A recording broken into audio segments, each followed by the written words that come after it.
Alhamdulillah hamdan katsiran thayyiban mubarakan fih kama yuhibbu rabbuna wa yarda.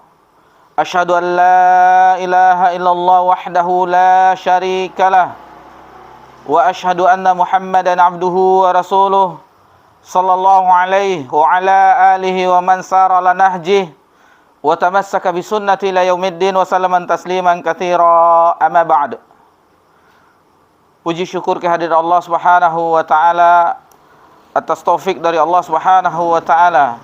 Alhamdulillah, setelah kita melaksanakan salat fardu berjamaah sambil menunggu waktu Isya, di waktu-waktu yang berharga ini, alhamdulillah Allah kumpulkan kita di majelis ilmu membahas kitab Matan Kasyfus Syubhat yang merupakan salah satu pembahasan akidah, dan itu pembahasannya harus kita ulang-ulang karena masalah akidah setelah kita selesaikan di matan yang satu, matan yang lainnya harus kita ulang-ulang untuk memperkokoh keimanan kita, untuk memperkokoh tauhid kita, karena itu adalah asas dari pondasi amalan hati kita.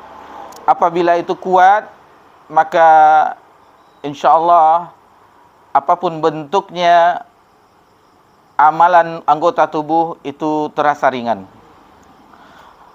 Kemudian salawat beriringkan salam kepada Nabi kita tercinta, Nabi Muhammad sallallahu alaihi wasallam.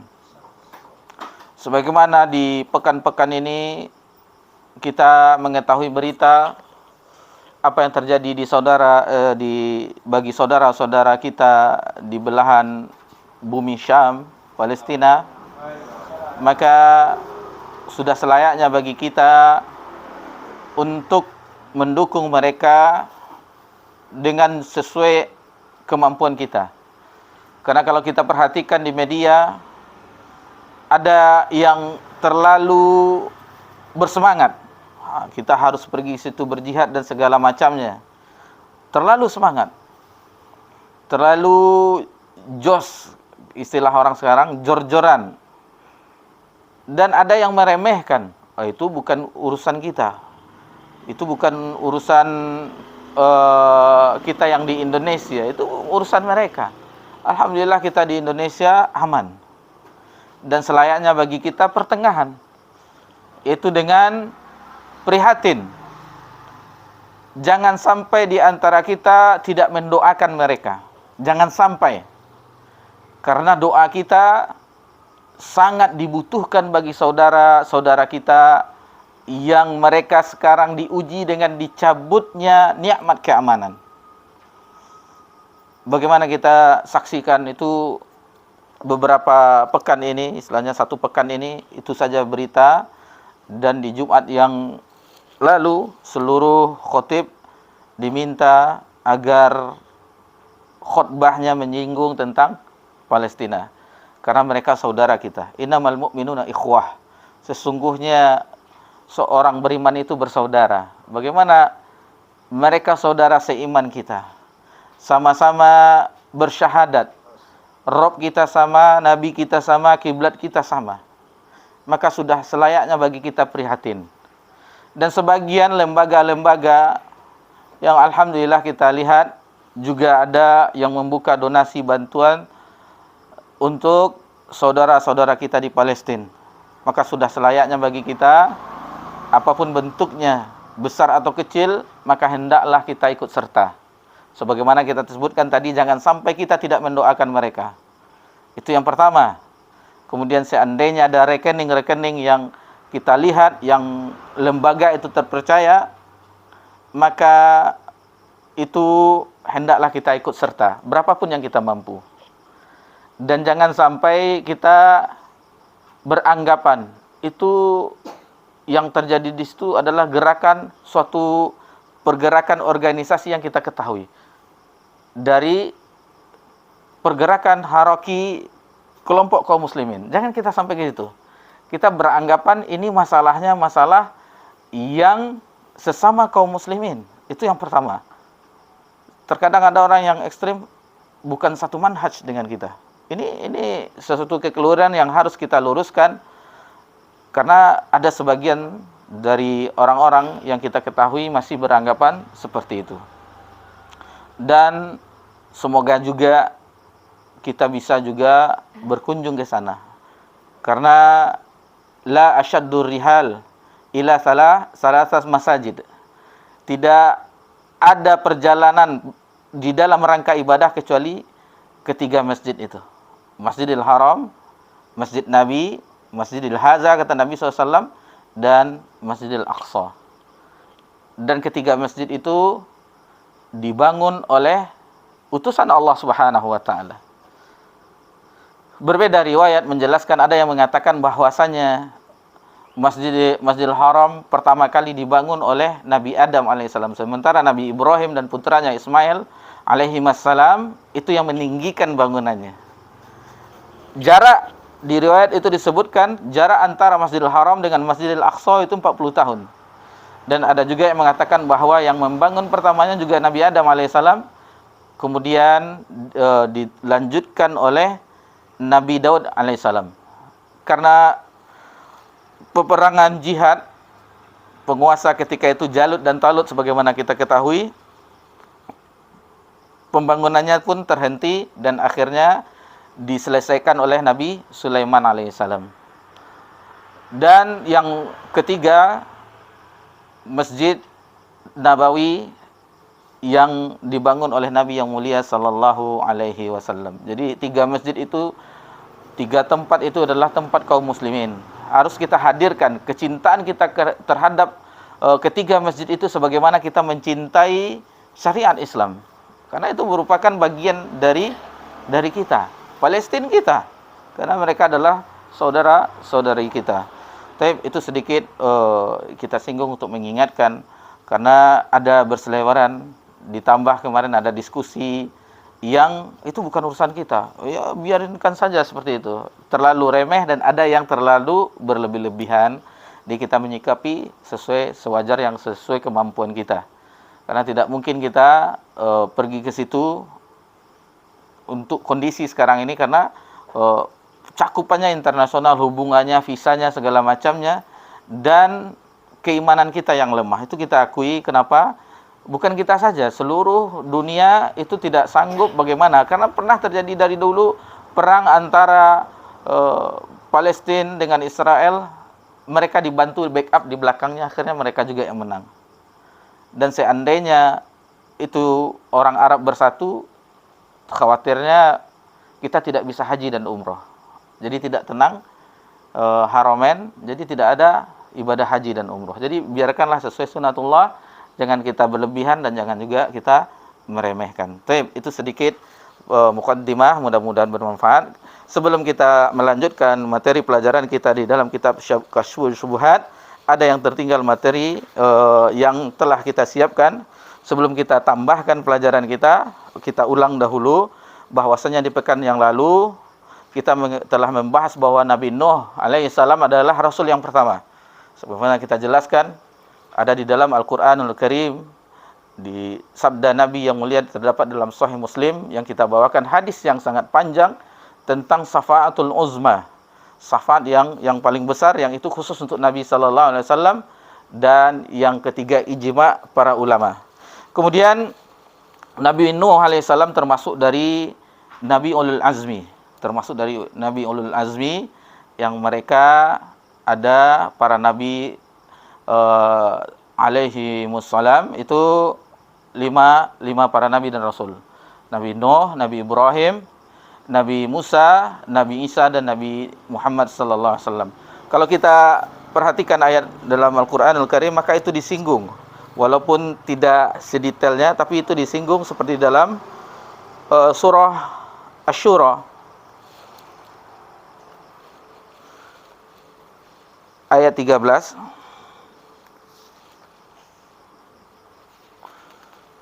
Di sini disebutkan syara'al lakum minad dini ma wassa bihi Nuha. Disyariatkan atas kamu dari agama ini yang sebagaimana telah diwasiatkan kepada Nuh, walladzi auhayna ilaika, dan juga kami wahyukan kepada engkau, maksudnya kepada Nabi Muhammad sallallahu alaihi wasallam, wa ma wassayna bihi Ibrahim wa Musa wa Isa. Itu dia. Dan juga diwasiatkan kepada Ibrahim, Musa dan Isa. Itu dia nabi dan rasul ulul azmi. Nuh, kemudian di sini sebutkan Ibrahim, Musa, Isa, dan Nabi Muhammad SAW juga diwasiatkan kepada Nabi sallallahu alaihi wasallam, an aqimud dini wa la tatafarraqu fih wa la tatafarraqu fih. Jadi tegakkanlah agama itu dan jangan berpecah belah.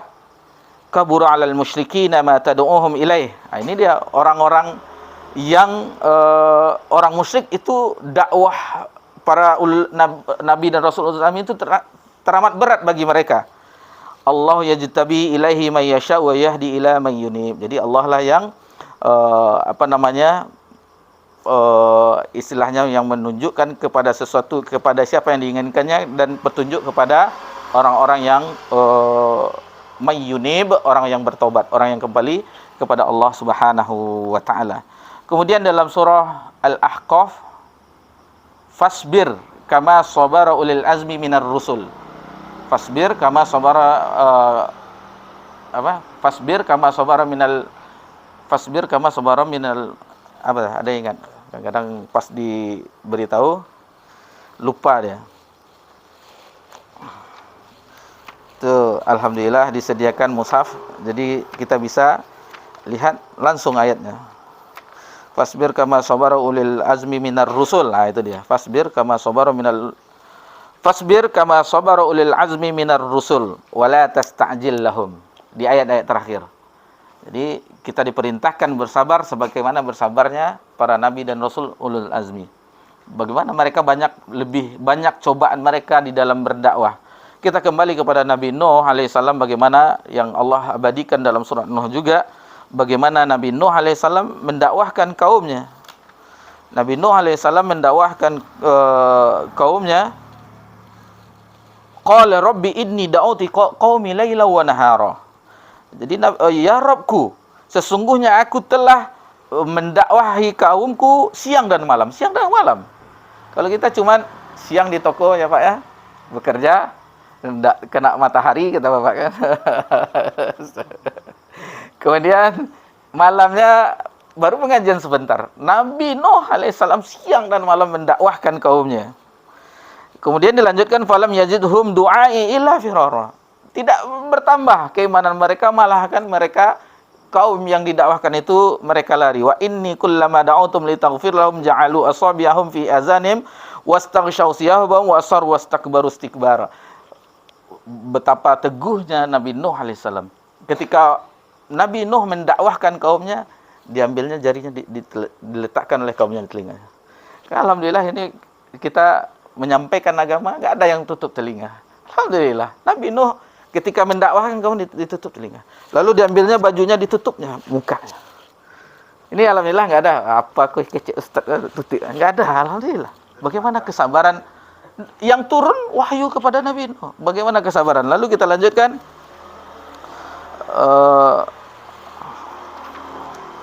Lalu disebutkan oleh Allah Subhanahu wa taala di ayat berikutnya, terbangkan angin.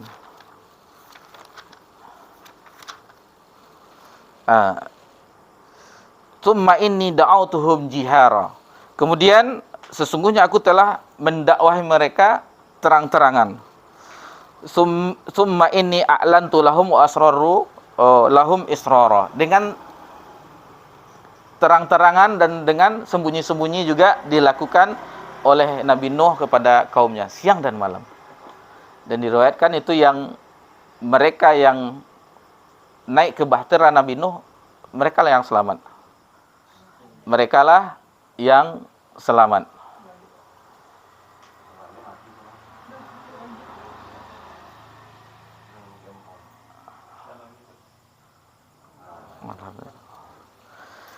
Itu bagaimana Allah mengisahkan, dan Nabi Ibrahim kita juga mengetahui, Nabi Musa, Nabi Isa, dan Nabi Muhammad SAW kita mengetahui bagaimana mereka utusan Allah, Allah pilih mereka dalam mendakwahkan risalah dari Allah Subhanahu wa taala.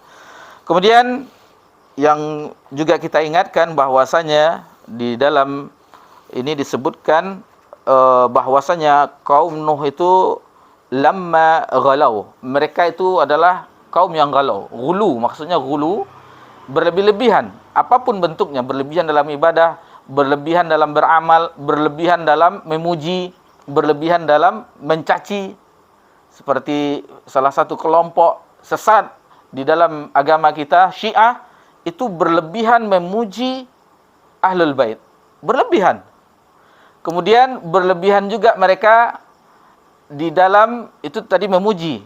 Di dalam membenci, mereka juga berlebihan membenci Abu Bakar dan Umar. Nah, itu ghulu. Sikap berlebih-lebihan. Lalu ghulu itu kalau kita ambil contoh dari beberapa disiplin ilmu seperti di dalam akidah, yang berlebihan dalam masalah akidah seperti Khawarij. Khawarij salah satu firqah atau kelompok ajaran Islam yang mereka menyimpang. Di dalam masalah akidah, mereka mengkafirkan orang beriman, orang yang telah beriman dikafirkan karena telah melakukan dosa besar. Sudah keluar dari agama Islam, melakukan dosa besar. Jadi kalau ada orang yang melakukan dosa besar, kafir. Itu orang-orang Khawarij. Lihatlah perlakuan orang Khawarij sepanjang zaman. Mereka mudah saja membunuh kaum muslimin sejak zaman dahulu. Sejak zaman sahabat mereka membunuh Utsman bin Affan radhiyallahu anhu. Mereka membunuh para sahabat, cucu Nabi mereka bunuh. Orang-orang Khawarij dan orang-orang Syiah, bagaimana perlakuan mereka terhadap orang-orang yang beriman. Lalu itu ahli itu masalah ibadah, kita ke akidah dulu. Akidah, kita mengetahui bagaimana berlebihannya orang-orang ahli kalam, orang filosof, orang-orang filosofi, orang filsafat, falasafah, itu berlebihan, maksudnya mereka ghulu di dalam menggunakan akal mereka sehingga mereka mentaktil, menolak sifat Allah Subhanahu wa taala dan mentamsil sifat Allah Subhanahu wa taala karena tidak masuk akal. Tidak masuk akal. Contoh di hadis yang kita ketahui bahwasanya Allah turun, Rabbuna Jalla wa Ala turun ke langit dunia di sepertiga malam terakhir. Lalu dianalisa dengan akal mereka, oh tidak mungkin. Di sini sepertiga malam terakhir, nanti bagaimana perputaran bumi di belahan bumi yang lainnya, otomatis sampai aras kosong atau Allah tidak kembali ke arasnya karena bumi berputar terus. Berarti terus ada sepertiga malam terakhir. Karena logika mereka, akal mereka. Lalu adapun Ahlus Sunnah mereka menetapkan sesuai dengan kebesaran dan keagungan Allah Subhanahu wa taala. Jadi nama-nama Allah yang Maha Indah, sifat Allah yang Maha Tinggi ditetapkan, tidak ditolak, tidak dibagaimanakan, tidak ditahrif, tidak ditamsil, tidak ditaktil, semuanya sesuai dengan keagungan dan kebesaran Allah Subhanahu wa taala. Itu masalah akidah. Kemudian kita ke ibadah. Tadi yang pertama kita singgung Khawarij, bagaimana berlebihan mereka, ghulu mereka terhadap orang yang melakukan dosa besar, mereka kafirkan. Lalu orang Mu'tazilah itu ada di antara beriman dan ada di antara kafir, keadaan mereka adalah di tengah-tengahnya. Kalau kita tidak belajar akidah, oh iya ya, benar juga itu. Cuman ini tidak ada, pembahasan ini tidak ada di pembahasan akidah Ahlus Sunnah. Kemudian ada juga Murji'ah, juga salah satu firqah di dalam agama kita, golongan-golongan di agama kita, mereka berkeyakinan amal atau maksiat itu tidak berpengaruh pada iman. Tidak ada hubungannya antara amalan dengan keimanan, perbuatan dosa dengan iman, tidak ada. Amalan-amalan tidak ada pengaruhnya. Murji'ah. Kemudian bagaimana Ahlus Sunnah wal Jamaah? Ahlus Sunnah mereka berkeyakinan bahwasanya ketika seseorang melakukan maksiat, dosa itu berkurang sesuai dengan kadar maksiat yang dilakukannya. Semakin besar maksiat yang dilakukannya, maka semakin turun juga kadar keimanannya. Jadi tidak mereka keluarkan, tidak dikafirkan. Bagaimana tenangnya, pasnya pemikiran Ahlussunnah wal Jamaah, dan itulah yang akidah tersebut yang harus kita pelajari. Kemudian tentang muamalah. Muamalah ada sebagian terlalu ekstrim, gampang mengharamkan. Ada saudaranya pulang dari Mekah, haji atau umrah, bawa oleh-oleh. Lihat, ini sajadahnya made in apa nih? Oh, made in Cina. Nggak ada label halalnya. Karena apa? Siapa tahu dari bahan babi. Itu terlalu gampang mengharamkan. Sampai ke situ pembahasannya. Atau ada juga terlalu meremehkan, terlalu menghalalkan. Boleh kok riba itu boleh kalau terpaksa.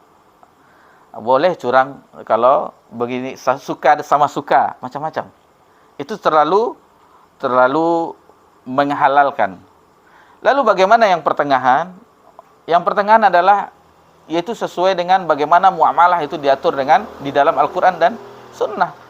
Bagaimana Allah, misalnya Allah menghalalkan jual beli, mengharamkan riba, ada, maka jual beli boleh, riba itu haram, mereka tinggalkan. Menipu, curang, atau takaran timbangan, menipu juga, maka itu tidak dibolehkan. Jadi sesuai dengan syariat agama kita.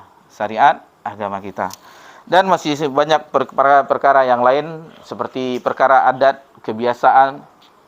Terkadang orang ini sudah dilakukan oleh orang-orang tua kita dahulu. Keadaan ini, ritual ini, acara ini telah ada sejak belum lahir Anda, kami telah melakukannya. Dan kami temukan dari ayah kami, kakek kami, orang-orang dahulu melakukannya. Itu terlalu berlebihan. Timbangannya ada enggak contohnya dari Nabi sallallahu alaihi wasallam? Kalau ada contohnya, maka itu merupakan kebaikan dalam agama kita. Tapi kalau tidak ada contohnya, itu amalan-amalan nenek moyang, maka itu sebaiknya ditinggalkan. Maka kita beralih kepada ibadah-ibadah atau kegiatan-kegiatan yang ada dalilnya di dalam agama kita. Kemudian apa yang dilakukan oleh kaum Nuh, yaitu mereka ghalau fis sholihin, terhadap orang-orang soleh. Siapa orang-orang soleh ini? Orang-orang soleh adalah orang yang memberikan hak-hak Allah Subhanahu wa taala dan memberikan hak-hak sesama. Itulah orang-orang soleh. Mereka memporsikan hak-hak Allah Subhanahu wa taala dan memberikan porsi hak-hak sesama manusia. Lalu disebutkan di sini waddaw wala suwa'a wa yaghusa wa ya'uqa wa nasra.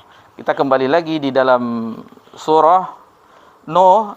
Ini disebutkan oleh Allah Subhanahu wa taala bagaimana kaum Nuh ketika Nabi Nuh mendakwahkan mereka, lalu apa wasiat mereka terhadap sesama? Mereka mewasiatkan wa qalu la tazarunna alihatakum. Jadi diwasiatkan kepada keluarga mereka, wala tazarunna wadda wala suwa'a wala yaghutha wa ya'uqa wa nasra. Jadi jangan ditinggalkan sesembahan, sebagai begitu juga dengan Wad, Suwa, Yaghut, Ya'uq, wa Nasr. Itu adalah orang-orang soleh yang mereka sangat baik membantu orang-orang ketika di zaman Nabi Nuh. Setelah mereka wafat, lalu sebagian untuk mengenang jasa-jasa mereka, sebagaimana disebutkan oleh riwayat Ibnu Abbas, dibuatlah patung mereka. Ini adalah orang-orang soleh dahulu yang telah berbuat baik kepada kepada kaum Nabi Nuh. Awalnya mereka tidak menyembahnya. Awalnya mereka, ini orang soleh yang dahulu yang telah berbuat baik kepada kita. Lalu habis generasi ini, akhirnya dibisikkan oleh setan, patung-patung tersebut menjadi berhala. Akhirnya disembah, dan itulah kesyirikan yang pertama terjadi di permukaan bumi. Itu kesyirikan yang pertama yang terjadi di permukaan bumi. Mungkin untuk pembahasan yang di pekan yang lalu kita cukupkan. Kemudian fadhal Ustaz. Wa akhiru.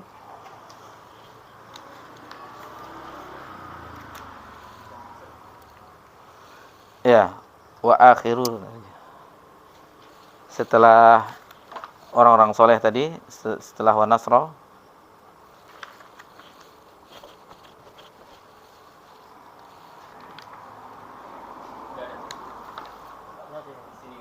Wa akhirur Rasul Muhammad sallallahu alaihi wasallam. Wa akhirur Rasul. Enggak ada itu ya.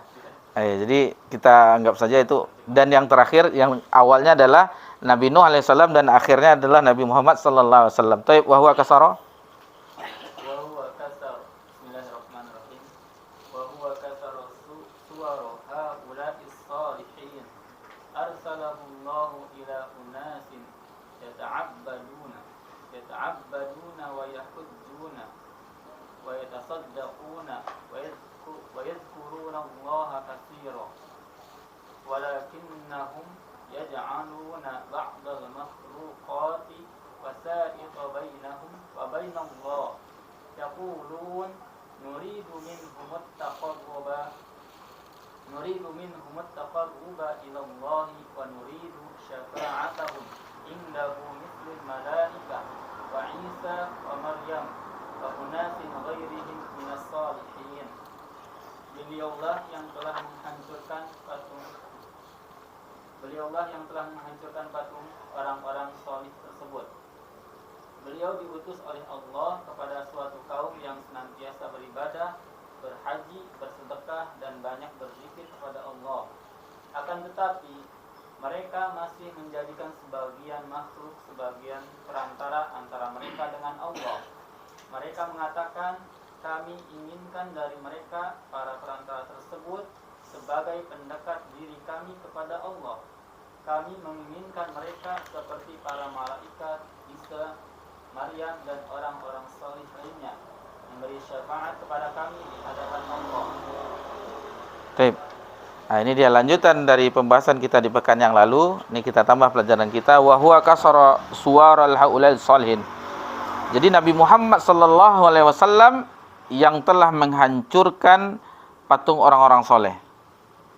Ini sebagaimana kita mengetahui kalau kita buka sirah Nabawiyah ketika peristiwa Fathu Mekah, terjadinya penaklukan kota Mekah, maka Nabi sallallahu alaihi wasallam memasukinya dan peristiwa itu membuat gentar orang-orang Mekah yang telah mengusir orang-orang beriman sebelumnya, sehingga sebagian besar mereka hijrah ke Madinah.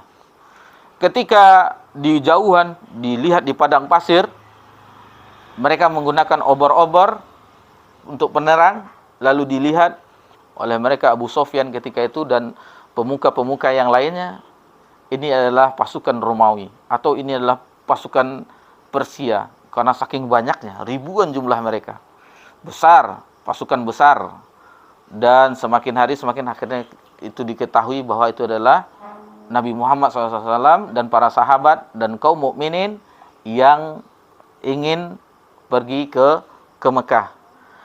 Apa yang diberitakan oleh Nabi SAW? Apakah Nabi dendam dengan apa yang telah mereka lakukan? Tidak. Nabi SAW memerintahkan agar barang siapa yang berlindung di Ka'bah, di Masjidil Haram, di Ka'bah, maka dia selamat. Barang siapa yang menutup pintu rumahnya dan jendelanya, dia berlindung di dalamnya, mereka selamat. Dan barang siapa yang berlindung di rumah Abu Sufyan, mereka selamat. Dan ketika itu Nabi sallallahu alaihi wasallam memasuki Mekah Al-Mukarramah bukan dengan keadaan sombong membusungkan dada. Diriwayatkan dengan tunduk, tawaduknya Nabi sallallahu alaihi wasallam sehingga jenggotnya ke kendaraannya, menunduk Nabi sallallahu alaihi wasallam. Lalu apa yang Nabi perbuat? Apakah Nabi, kalian yang telah mengusir kami, kalian telah mengambil harta kami ketika kami hijrah dan segala macamnya, apa yang kalian lakukan? Tidak. Akan tetapi Nabi mengatakan sebagaimana saudaranya Nabi Yusuf, saudara Yusuf yang telah hasad sehingga Nabi Yusuf terpisah sejak kecil dengan ayah dan mereka semuanya, sehingga terakhir menjadi seorang pejabat atau bendahara Mesir. maka dibebaskan semuanya. Jadi penduduk Mekah ketika terjadi penaklukan kota Mekah, semuanya dimerdekakan oleh Nabi sallallahu alaihi wasallam. Bahkan di antara mereka, engkau adalah orang mulia dari putra keturunan orang yang mulia. Jelas nasab Nabi SAW dari Bani Hashim yang mereka mempunyai kedudukan ketika itu. Lalu ini sebagaimana firman Allah Subhanahu wa ta'ala, ja'al haqqu wa zahaqal batil innal batila kana zahuqa, dalam surah Al-Isra. Dalam surah Al-Isra itu bagaimana apabila kebenaran itu datang, maka kebatilan itu akan sirna. Arsalullahu ila unasu yata'budu wa yahujjauna wa yatasaddaquna wa yadhkuruna Allah katsira. Jadi Nabi sallallahu alaihi wasallam itu diutus kepada manusia yang beribadah kepada Allah Subhanahu wa taala. Mereka berhaji, lalu mereka bersedekah, dan mereka banyak mengingat Allah, berzikir kepada Allah Subhanahu wa taala. Walakinnahum yaj'aluna ba'dal makhluqati wasaita bainahum wa bainallah. Akan tetapi yang tadi, orang-orang yang tadi yang disebutkan, mereka yaitu yang beribadah kepada Allah Subhanahu wa taala, yang melakukan haji, yang memberikan sedekah atau zakat, lalu mengingat Allah. Ini kelemahannya di sini. Ini disebutkan walakinnahum yaj'alu ba'dal makhluqat, menjadikan sebagian makhluk wasaitu bainahum wa bainan nas, sebagai perantara antara mereka dengan Allah Subhanahu wa taala. Tujuannya apa? Yaqulu nuridu minhum ataqarrabu ila Allah wa nuridu syafa'atuhum indal mithlal malaikah. Jadi mereka ingin mendekatkan diri kepada Allah Subhanahu wa taala dan ingin mendapatkan syafaat dari perantaraan siapa? Di antaranya malaikat. Wa Isa, kepada Nabi Isa. Wa Maryam, kepada ibunya. Wa unasu ghairihim minas sholihin, dan kepada selain mereka yang disebutkan itu dan orang-orang soleh lainnya. Ini banyak kita saksikan bagaimana orang yang ingin mendekatkan diri kepada Allah Subhanahu wa taala ada perantaraan. Inilah syubhat itu. Inilah syubhat yang pertama kali kita bahas di sini, dan tujuan mereka apa? Tujuannya untuk mendekatkan diri kepada Allah Subhanahu wa taala, untuk mendapat syafaat. Dan itu kita membutuhkannya di akhirat. Syafaat para nabi, syafaat malaikat, semuanya, dan semuanya itu atas izin dari Allah Subhanahu wa taala. Mereka beralasan menganalogikan bahwasanya kita mendatangi pejabat, gubernur, wali kota, itu tidak bisa langsung. Harus ada ajudannya. Harus ada orang-orang yang tangan kanannya agar mengizinkan kita menjumpai, bertemu dengan mereka. Mereka menganalogikan, mempermisalkan hal tersebut dengan Rabbuna Jalla wa'ala. Kita pergi ke wali ini, pergi ke orang soleh ini. Itu kalau seandainya wali, benar-benar wali itu, alhamdulillah, anggap sajalah tidak ada apa-apanya. Terkadang walinya orang-orang tidak waras, orang gila. Orang gila yang tidak punya akal, yang sudah rusak akalnya dijadikan wali. Itu banyak. Diangkat menjadi wali. Siapa yang gila sebenarnya? Waliyazbillah. Ini orang-orang seperti ini, bagaimana mereka merendahkan syariat Allah Subhanahu wa taala, menghinakan syariat Allah Subhanahu wa taala. Yang menjadi wali Allah orang gila. Mereka tidak ada dibebankan agama, tidak mukallif lagi, tidak ada beban bagi mereka, tidak ada catatan untuk mereka karena mereka tidak mempunyai akal lagi. Nah, ini bagaimana keadaan orang-orang di zaman kita saksikan.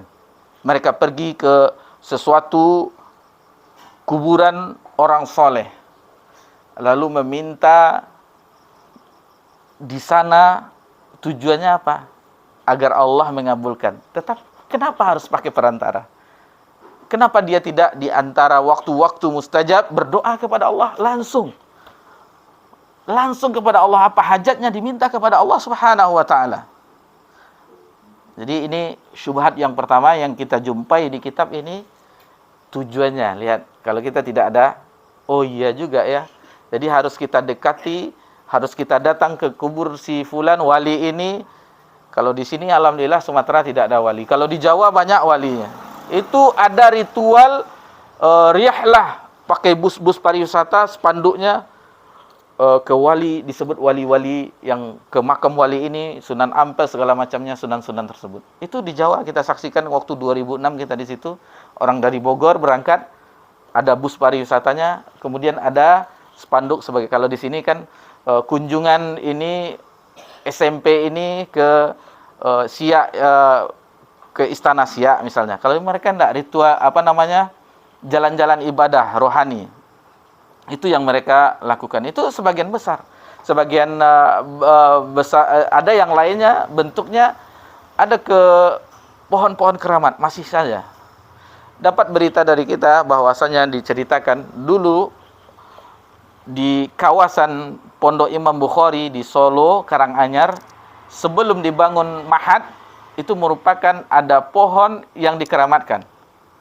Sehingga ketika itu dibeli oleh pihak yayasan untuk dibangun pondok, itu semuanya masyarakat tidak menyetujui. Karena mereka ke sana untuk memberikan sesajen, buah-buahan, makanan dan segala macamnya. Tapi alhamdulillah sekarang dengan perkembangan dan penjelasan pendekatan kepada masyarakat di situ, maka alhamdulillah sebagian sudah menerima, sebagian sudah menerima. Begitulah dakwah. Dakwah itu tidak seperti jalan tol mulus saja, tidak. Ada tantangannya, ada pihak-pihak yang tidak setuju, karena tidak ada dakwah itu yang mulus saja. Maksudnya tidak ada hambatan atau tidak ada tantangan dari masyarakat, itu tidak ada. Kalau ada berarti telah mengalahkan bagaimana dakwah para nabi dan rasul. Nabi dan rasul mendapat tantangan. Bukan dengan tanda kutip, bukan harus ditentang itu dakwahnya benar, bukan juga. Nanti harus ditentang, harus kita dibubarkan orang dahulu baru benar, tidak juga. Tapi kalau kita sampaikan yang hak itu, banyak orang yang tidak menerimanya. Ini kebenaran yang kita ketahui dari penjelasan ulama yang diambilnya dari firman Allah Subhanahu wa taala dan hadis Nabi sallallahu alaihi wasallam. Adapun mengenai syafaat, orang yang bisa memberikan syafaat itu syafaat itu terbagi, ada yang mamnu', ada yang tidak disyariatkan, ada yang masyru', ada yang disyariatkan. Yang disyariat itu pun mendapatkan syarat, mendapatkan syafaat. Yang pertama, diizinkan oleh Allah Subhanahu wa taala. Tidak bisa para malaikat, para nabi, hatta Nabi sallallahu alaihi wasallam, sebagaimana kita bahas di pekan yang lalu, pembahasan kita sebelumnya, sehingga Allah berfirman kepada Nabi, irfa' ra'sak, angkatlah kepalamu. Setelah Nabi memuji Allah Subhanahu wa taala dengan pujian-pujian yang diilhamkan, yang belum pernah Nabi memuji Allah Subhanahu wa taala ketika di dunia. Baru disuruh Nabi SAW untuk meminta, dan disuruh untuk memberi, diizinkan untuk memberi syafaat yang kita kenal dengan syafaatul uzma. Jadi tidak akan bisa makhluk selain Allah Subhanahu wa taala yang memberi syafaat di akhirat kecuali dengan izin Allah Subhanahu wa taala dan diredoi oleh Allah Subhanahu wa taala. Jadi fama tanfa'um syafa'atus syafi'in dalam surat Muddatsir. Jadi tidak bermanfaat syafaat orang yang memberi syafaat. Lalu la yashfa'uhu illa bi'izni, dalam surah Al-Baqarah, atau kita kenal dengan ayat kursi, bahwa tidak akan bisa seorang memberi syafaat kecuali dengan izin Allah Subhanahu wa taala. Ya, harus ketahui bahwa syafaat itu hanya berlaku, pertama diizinkan oleh Allah Subhanahu wa taala, yang kedua diredoi oleh Allah Subhanahu wa taala. Apabila tidak diizinkan dan tidak diredoi oleh Allah Subhanahu wa taala, maka tidak ada satupun yang dari makhluk ini yang memberikan syafaat di akhirat kelak. Dan itu syafaat itu sangat kita butuhkan di akhirat kelak, karena itu adalah pertolongan sesama atau nabi kepada umatnya dan sesama kaum muslimin. Salah satunya, perbanyaklah teman-teman soleh, orang-orang soleh, berteman dengan orang soleh di majelis-majelis ilmu, karena mereka nanti akan salah satunya dengan izin Allah Subhanahu wa taala akan memberi syafaat kepada saudara-saudaranya yang hadir ketika beribadah dan akan didatanginya Rabbuna Jalla wa Ala, bahwasanya saudara kami ini dahulu berbarengan di saf-saf di satu masjid ini, lalu kami duduk membahas di majelis ilmu, maka itu akan bermanfaat. Baik, kita lanjutkan atau dicukupkan? 7 lewat berapa? 7.14. Atau kalau dilanjutkan ada satu alinea lagi enggak sampai dia hafal Allah Muhammad sallallahu alaihi wasallam, atau kita cukupkan saja karena pas satu tadi tempat berhentinya kan. Baik.